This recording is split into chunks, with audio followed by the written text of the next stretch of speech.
Welcome back to Your Story Has an Author. In this video, I want to talk about a part of our stories that is really hard to talk about, and that's conflict. In an earlier video, I took you to the hallway just outside my classroom, and that was the scene of a very intense conflict in my story.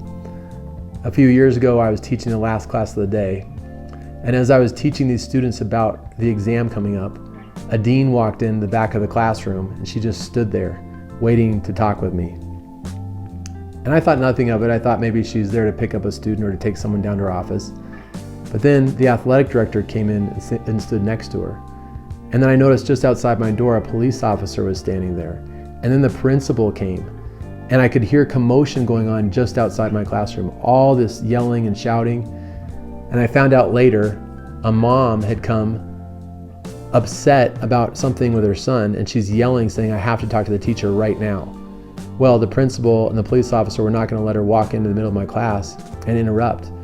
And so she pulled out her phone and she starts yelling, "This is racism, this is racism," and she's videotaping everybody. And then the principal says, "If you don't calm down and come into my office right now, come down to my office right now, this police officer is going to arrest you."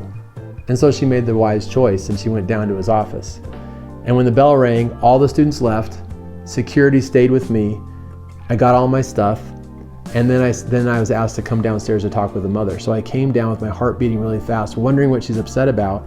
And as we talked, I found out she was upset because her son was missing an assignment that he was supposed to pick up.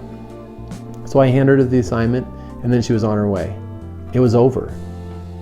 It was a really crazy moment in my teaching career.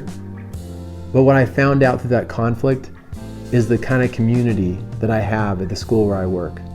There are people there, the principal, the security officers, the police officer, the dean, the athletic director, all of them came to get my back when that woman started barging through the door and trying to get into my classroom. They all stopped her and wouldn't let her interrupt.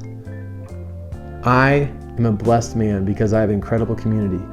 And I might not have learned that if it wasn't for that conflict. God uses conflict to teach us incredible things. So what is a story without conflict? The truth?